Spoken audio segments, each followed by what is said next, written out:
Podemos seguir? Então tá, vamos falar dos pais da igreja primitiva. Na verdade, a gente já vem falando dos pais desde o início, mas eu queria agora dar um apanhado geral sobre os pais. Quem são os pais? Quem são os pais da igreja primitiva? Gente, são um grupo de homens formidável, mas os seus escritos para nós soam estranhos e distantes.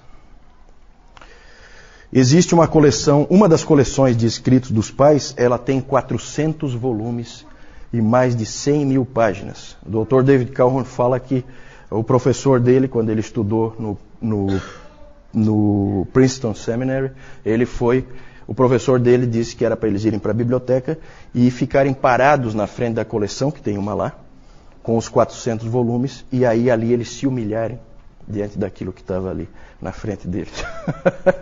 Ele disse, essa parte foi fácil, o difícil seria se ele tivesse dito para a gente ler aquilo ali.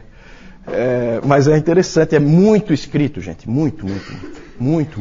Realmente, Salomão tinha razão, não há limite para se fazer livros. E foi importante tudo isso que eles escreveram. Muito mais conhecida é uma outra coleção, que inclusive circula na internet, talvez algum de vocês já tenha a possibilidade de ter visto, porque isso aí tudo evidentemente é domínio público, com 38 volumes, bem mais modesta, né? 38 volumes, dividida em pais antinicenos ou pré-nicenos, nicenos e pós-nicenos. Então, os pais que vieram antes do Concílio de Niceia, os que pegaram aquela época do Concílio de Niceia e os que vieram depois do Concílio de Niceia. Eles são famosos, esses pais, mas eles são pouco conhecidos. Por que eles são pouco conhecidos? Primeiro porque eles são difíceis de ler. Eles são extremamente prolixos. O que a gente escreveria numa página, eles vão levar umas 6, 7. Depois os puritanos vão fazer isso de novo, né? Gostam de escrever. E eles sempre fazem digressões. Sabe o que é digressão? Digressão é quando eu começo a falar um assunto, eu faço muito isso, tá? Quando eu começo a falar um assunto, e daqui a pouco eu já estou falando um outro assunto e eu não concluí o primeiro. E aí eu vou para um terceiro assunto e eu não concluí nem o primeiro nem o segundo. Isso são digressões. E eles fazem essas digressões. Às vezes eles começam com um assunto, daqui a pouco eles já vão para outro. No Novo Testamento tem alguém que faz esse tipo de coisa, né? Um dos motivos que os estudiosos creem que o livro de Hebreus não foi escrito por Paulo, apesar de alguns acharem que foi escrito por Paulo, e ele foi colocado na Bíblia como um escrito de Paulo, né, pelo posicionamento. Um dos motivos que faz com que as pessoas creiam que não foi escrito por Paulo é porque o livro de Hebreus não contém digressões, e Paulo fazia digressão sempre. A hora que ele fala de Jesus Cristo, ele esquece do que ele está falando. É impressionante. E o autor de Hebreus, não, o autor de Hebreus ele é preciso. Então não é uma característica tão ruim assim, mas realmente dificulta a leitura. Inclusive o professor Calhoun lá, ele recomenda ler o livro Cidade de Deus, do Agostinho, a principal obra de Agostinho, que alguém já disse que é um livro sobre tudo o que há. Né? Sobre o que fala esse livro? Sobre tudo. Tudo que você puder imaginar. Esse livro fala. Estranho, né? Só lendo mesmo para a gente ter uma noção do que isso significa. Outra coisa, eles tinham um excesso de figuras e de simbolismo. Esses tempos eu li uma figura, um ensinamento do Clemente, acho que era o Clemente de Roma, e era interessante porque ele falava da construção de Deus. Então ele falava que cada um de nós é uma pedra e que Deus levanta através da estrutura do Evangelho, e que a roldana é Cristo. E começa a ficar complicado, daqui a pouco a ilustração você já não entendeu mais nada. É tanta coisa, tudo tem uma ilustração, você já não entende mais nada. E realmente fica difícil de entender. Então eles são um pouco difíceis de ler, bastante difíceis de ler, uns mais, outros menos, mas são pessoas que foram fundamentais para a história da igreja.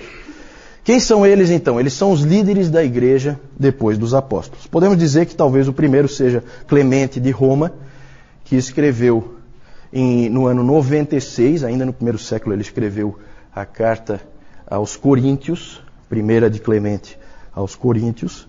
Talvez ele seja o primeiro dos pais. E aí tem vários pais ali. Onde será que termina? Alguns dizem que termina com Agostinho, no século V. Alguns levam para muito mais longe, dizem que Bernardo de Claraval, ou de Clairvaux, é o último pai. Para a Igreja Oriental, a Igreja Ortodoxa, a Era dos Pais ainda não acabou. É engraçado que o Dr. Kalman, ele fala de um patriarca, acho que de Constantinopla, que estava lá no seminário. E aí perguntaram para ele, quando é que terminou a Era dos Pais? Aí ele falou assim, como assim terminou? Eu estou vivo? Então, para a Igreja Oriental não terminou ainda, né? Eles continuam usando a figura dos patriarcas. Eram homens de várias regiões e etnias, sempre daquela em volta ali do mar Mediterrâneo, que geralmente escreviam em grego, eram de fala grega. Por que eles são chamados de pais? Essa é uma pergunta interessante, né? Por que eles são chamados de pais? Não porque eles fossem perfeitos, ou porque, muito pelo contrário, eles não tinham nada de perfeitos. Mas eles eram ouvidos e respeitados por toda a igreja. Como um pai, ouvido e respeitado. E eles também permaneceram firmes pela verdade. De perfeitos eles não tinham nada. Nós temos gente como Tertuliano, que a gente já falou no domingo passado, que acabou cedendo à heresia montanista, e que era uma pessoa que gostava de uma briga. Nós temos o Jerônimo. O Jerônimo era um indivíduo insuportável. Ninguém gostava de Jerônimo. Jerônimo era um cara intratável, ranzinza, rabugento. Ninguém gostava dele. Ninguém. O Cirilo, por exemplo, nós temos Cirilo. Cirilo perseguia violentamente os seus oponentes. Então, assim, é só alguns exemplos para mostrar de que de perfeito eles não tinham nada. Eu coloquei ali, né, ortodoxos. Nós, quando lemos os pais, nós vemos que eles mesmos podem ser acusados de heresias às vezes. Por quê? Porque a doutrina não está bem estabelecida. Não há ainda uma clareza sobre a verdade. O que é verdade e o que não é verdade. Então eles falham às vezes na doutrina da Trindade. A doutrina da Trindade não está bem clara. E sempre é um terreno perigoso. Quando você começa a escrever sobre isso, você corre o risco de ir longe demais. É como você também escrever sobre a soberania de Deus. Você corre o risco de ir longe demais. Depois nós vamos falar mais um pouquinho sobre isso. De qualquer maneira, a igreja antiga honrou os seus líderes e eles são chamados de pais. A maioria deles foi considerada tanto pela igreja católica, como pela católica romana, como pela igreja ortodoxa. Eles são considerados santos. Alguns não, como Tertuliano, por exemplo, porque seguia uma heresia, e o Orígenes, porque falava muita bobagem. Né? Mas vamos lá. Vamos falar rapidamente de 9 pais, só assim para vocês terem uma ideia da variedade de cada um. Pode pôr o primeiro aí. Clemente de Roma, que foi o primeiro aí, a gente não sabe bem quando que ele nasceu, mas ele morreu no ano 99. É um típico pastor. Falei para vocês, eu já tive a oportunidade de ler a primeira carta aos Coríntios de Clemente de Roma. É uma carta curta, dá para você ler tranquilamente, tem evidentemente na tradução, né? Eu não sei ler em grego. Mas ele é tipicamente pastoral. É um pastor, nitidamente um pastor. Próximo, Policarpo. Aí nós vamos colocar mais ou menos em ordem cronológica, e todos esses pais aí são do 2º, 3º século. 1º, 2º, 3º século, que é mais ou menos onde a gente está. Não conseguimos avançar ainda. Hoje nós devemos entrar no 4º século. Policarpo nós já falamos, nós falamos do martírio dele, lembram? Ele foi bispo de Esmirna, conheceu pessoalmente o apóstolo João, isso é sempre uma coisa muito interessante. Ele foi discípulo de João, ele aprendeu com João. Isso é uma coisa bem marcante. E ele é famoso por aquelas palavras que ele disse quando ele foi martirizado. Famosas palavras: 86 anos eu servi ao Senhor e Ele nunca me falhou. Como poderia eu negar a Cristo, meu rei. E aí ele foi, vocês se lembram, ele foi condenado a ser queimado e o fogo não pegou nele, né? Teve que depois ser morto com uma espada, porque formou uma célula, o fogo envolveu uma célula em torno dele e ele não queimou. Próximo, Justino Mártir. Lembram onde é que a gente encaixou Justino Mártir? No domingo passado, alguém lembra?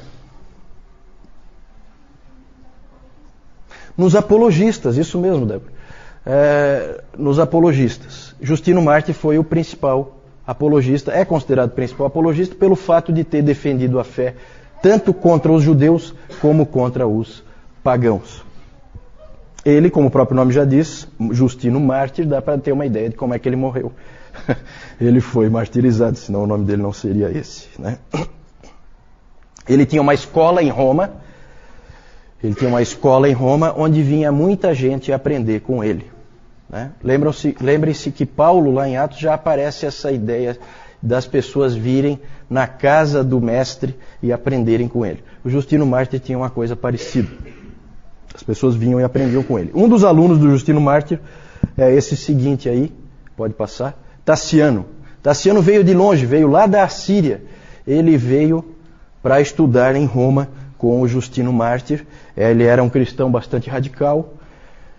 E ele é interessante porque ele começou a traduzir coisas para o siríaco.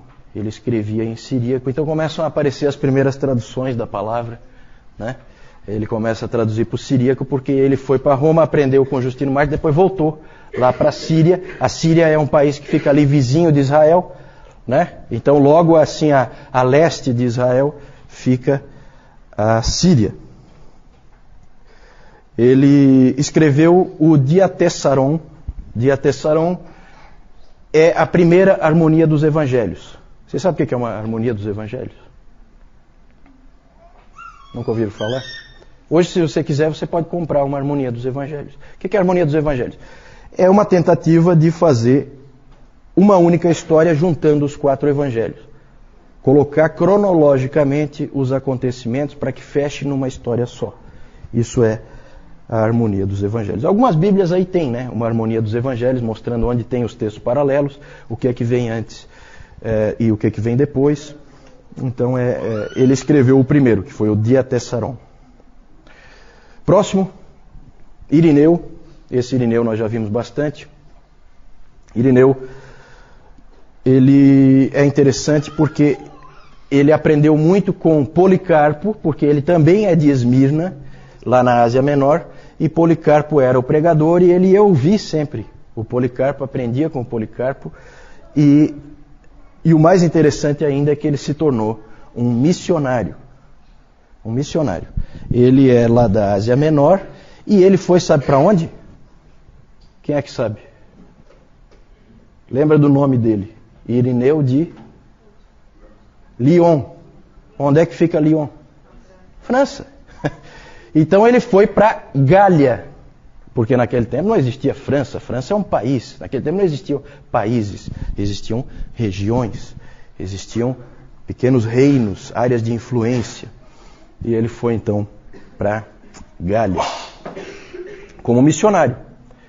E é interessante porque ele foi lá para o meio daqueles pagãos, ele saiu do lugar onde era o centro do pensamento cristão, a Ásia Menor, e foi lá para Gália, bastante longe, na Europa, e foi lá pregar aos pagãos. E é interessante porque ele lembra muito Jonathan Edwards, né? Porque Jonathan Edwards, ele foi lá para o meio dos índios, em Stockbridge, e lá no meio dos índios ele escreveu as grandes obras dele. O fato dele estar lá isolado fez com que ele escrevesse muito, e o Irineu foi a mesma coisa. O livro dele, em vários volumes, Contra Heresias, é o nome? Contra Heresias, onde ele atacou o gnosticismo, atacou o marcionismo, ele escreveu lá na Gália. Então é interessante porque ele é realmente um missionário, ele aprendeu a língua do lugar para onde ele estava indo, bem aquele esquema que a gente conhece de missões. Irineu. Próximo. Tertuliano, esse nós já vimos várias vezes. Vimos que ele era bastante radical no seu isolamento do mundo. Ele, na verdade, era um advogado que se tornou teólogo. E algumas pessoas acham que foi bom que ele fosse um advogado porque ele trouxe para dentro do cristianismo uma linguagem um tanto quanto legal, do direito. E outros acham que isso não foi bom. Isso aí há discussões entre os eruditos aí quanto a esse aspecto, se foi bom ou se não foi. Ele é um dos pais mais interessantes de ler, segundo se diz. Já colocamos várias frases dele, então ele tem frases de efeito que são conhecidas até hoje. Vocês lembram, no domingo passado nós mostramos aquela que é bem conhecida, que o sangue dos mártires é a semente da igreja. Então ele tem essas frases de efeito. Então ele é um pai da igreja que é interessante de ler. Um aspecto também pitoresco aí a respeito dele é que ele é famoso por ter criado centenas de novas palavras no latim, para a língua latina. Criou centenas de novas palavras. 509 substantivos, 284 adjetivos e 161 verbos novos. Ele criou. Tem uma palavra dele que todos nós usamos. Quem é que sabe? Pegadinha. Quem souber pode ir embora, não precisa mais vir. Está passado. Está passado. Criação dele. A palavra trindade. Trindade. Tertuliano criou essa palavra. Trindade. Todos nós usamos, né? A palavra trindade é criação dele.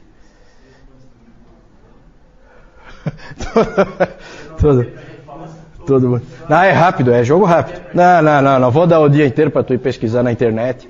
Não. Tem que saber. Se não sabe, não sabe. É. Próximo. Clemente de Alexandria, já falamos dele também. Lembram que ele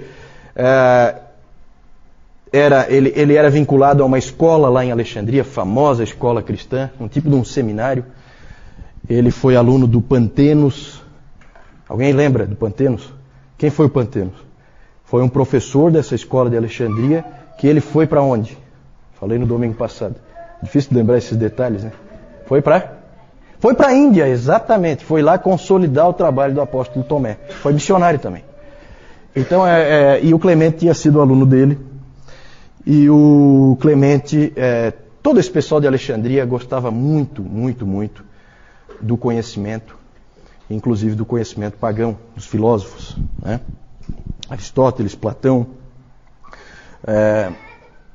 todos esses grandes filósofos gregos. E o Clemente, vocês lembram que nós tratamos dele quando nós falamos dos apologistas, da questão também da tensão do cristianismo e da cultura. Nós vimos que Tertuliano exemplificava um tipo de postura e o Clemente exemplificava um outro tipo de postura, que é de receber essas coisas, claro, sob o Evangelho, nunca em mesmo grau de importância, mas usufruir delas. E o Clemente, o Calhoun diz que o Clemente provavelmente é um pai da igreja que todos nós gostaríamos dele, porque ele é realmente um tipo assim amigo, um tipo pai, uma pessoa agradável. Conhecia muito, extremamente inteligente e foi professor também dessa escola em Alexandria. E agora nós vamos falar do sucessor dele, que é talvez mais genial que ele, mas que pisava na bola às vezes, que é o Orígenes. Orígenes é o sucessor de Clemente. Vejam que ele é mais novo, 35 anos do que o Clemente, e ele sucedeu o Clemente, então, na escola de Alexandria. Começou a escrever no ano 215 e escreveu livros sobre tudo que você puder imaginar. Ele escreveu livros apologéticos, ele escreveu comentário da Bíblia inteira, naquela época, e escreveu exposições bíblicas, e escreveu, interessante, o que se considera a primeira teologia sistemática. Ele é o primeiro a escrever uma teologia sistemática que é o livro dele sobre os princípios fundamentais. Todos têm sentimentos duvidosos em relação a Orígenes. Não existe santo Orígenes, tá? Por quê? Porque o que se diz a respeito de Orígenes é o seguinte: quando ele é bom, ele é muito bom. Mas quando ele é ruim, ele é muito ruim. Então essa é a frase-chave a respeito do Orígenes. Orígenes trouxe muitas coisas boas para a igreja, mas também trouxe umas doutrinas estranhas que ninguém engoliu. Alguém abre a Bíblia aí, por favor? O João disse que esse é um curso onde não se abre a Bíblia. Então, não falei, né? Então vamos abrir a Bíblia aí, em Atos 3:21. Aí vocês vão ver o tipo de coisa que começava a aparecer. Vamos ver uma das vezes em que Orígenes foi muito ruim. Atos 3:21. Alguém achou aí? Sam, lê para nós. É necessário que ele permaneça no céu até que chegue o tempo em que Deus restaurar todas as coisas, como falou há muito tempo, por meio de seus santos profetas. Obrigado. Até que chegue o tempo em que Deus restaurará todas as coisas. Pronto. Aí o Orígenes. O que significa isso? Significa que todo mundo vai ser salvo. Então ele acabou vindo com uma doutrina universalista. No final todos vão ser salvos, até o diabo. Só que como ele... Olha onde é que o Orígenes vai. Só que porque ele vai restaurar todas as coisas. Todas as coisas, inclui o diabo. Então até o diabo vai ser salvo. E aí, olha como é que vai a elucubração, né? Muita imaginação esse rapaz. Aí, como todos têm livre-arbítrio, então tudo pode começar outra vez. Aí Satanás cai de novo, aquela coisa toda, né? Então, é só um exemplo para vocês verem que quando ele é ruim, ele é muito ruim. Né? E evidentemente que ninguém engoliu isso aí, graças a Deus. Porque se alguém tivesse engolido... Mas ele não é sempre tão ruim não, tá? Tem que saber separar aí o joio do trigo. Vamos falar do último aí, desses 9 que nós estamos vendo. Eles são muitos, tá? Os pais da igreja. Nós estamos pegando alguns exemplos aí, numa certa ordem cronológica. Cipriano. Esse Cipriano foi bispo de Cartago. Ele é importante porque ele tentou definir o que a verdadeira igreja é. Ele falou muito sobre a igreja. Tem uma frase famosa dele em que ele diz que ninguém tem a Deus como pai se não tiver a igreja como mãe. Né? Essa frase pode ser interpretada de várias maneiras, tá? Essa frase foi citada, essa é uma das frases mais citadas. Até Calvino citou essa frase, tá? Só que cada um cita com uma coisa diferente em vista. Pode passar então, rapidamente aí. Esse Cipriano, ele acabou estando no meio de uma controvérsia que nós vamos falar mais adiante, a controvérsia donatista. Como nós devemos encarar os pais, gente?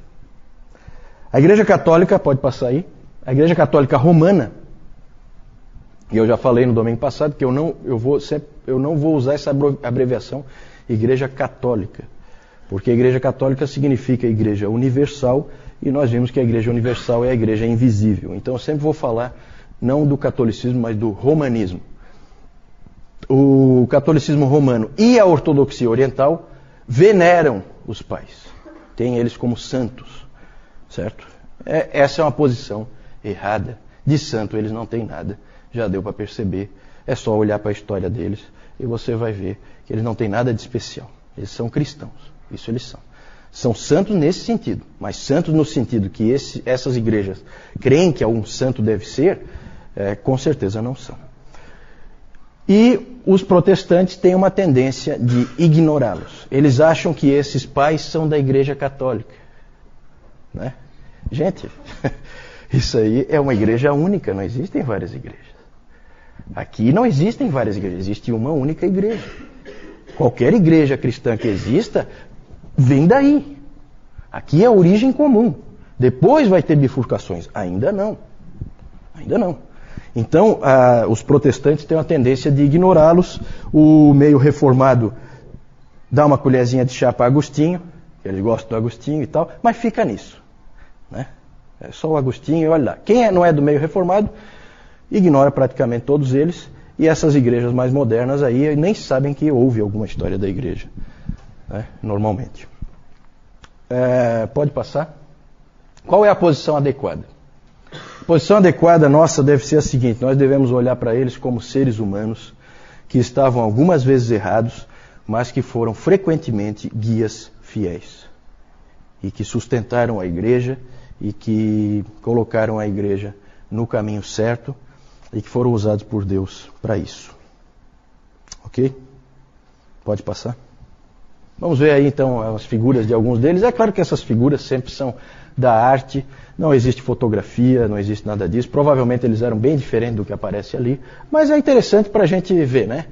Clemente de Roma, evidentemente, como Clemente de Roma foi um presbítero em Roma, e o principal presbítero em Roma, ele é chamado hoje de santo. E o que mais? Que característica foi dada depois para todos os bispos de Roma? Papa. Então você vai ver, Papa Clemente I. Né? Eu tenho certeza que ele abominaria esse título, mas é dado, né, a ele. É interessante porque, depois nós vamos falar, mas o catolicismo romano é engraçado, porque Pedro provavelmente não tem nenhum registro de que ele tenha sequer sido um presbítero em Roma. Ele era apóstolo, ele circula pelas igrejas. Ele não é um dos presbíteros. Então ele não é bispo de Roma, então ele não é o primeiro papa. Mas é aquela coisa, força-se, né? Na verdade é uma afirmação, essa afirmação de que Pedro foi o primeiro papa não é uma afirmação histórica, é uma afirmação dogmática. Para garantir uma certa doutrina, então se afirma isso contra todas as evidências históricas. Então ali, Clemente de Roma, Policarpo, Justino Mártir, Taciano, pode passar, Irineu, Orígenes e Cipriano, são os 9 que nós falamos, né? Eu não sei onde é que... A pergunta é sobre onde estão os escritos dessas pessoas. Na verdade, existem cópias, né? Como todos os livros antigos, existem cópias. E as cópias são muitas. Então você tem em vários lugares. O acervo do Vaticano deve ter cópias também. Alguns têm cópias mais antigas, outros têm cópias mais recentes. A maioria dos manuscritos antigos estão na Inglaterra. Já houve tempo em que a Inglaterra foi dona do mundo. O sol não se punha sobre o reino da Rainha Vitória. E então todos os arqueólogos eram ingleses e tudo que eles descobriam eles simplesmente roubavam dos países em que eles descobriam as coisas, né? Então a maioria dos manuscritos estão na Inglaterra, muitos nos Estados Unidos também, porque foram comprados, né? Os Estados Unidos, no poder econômico, compravam manuscritos, mas sempre é assim, sempre são cópias. Então as cópias são muitas. Os originais provavelmente estão perdidos.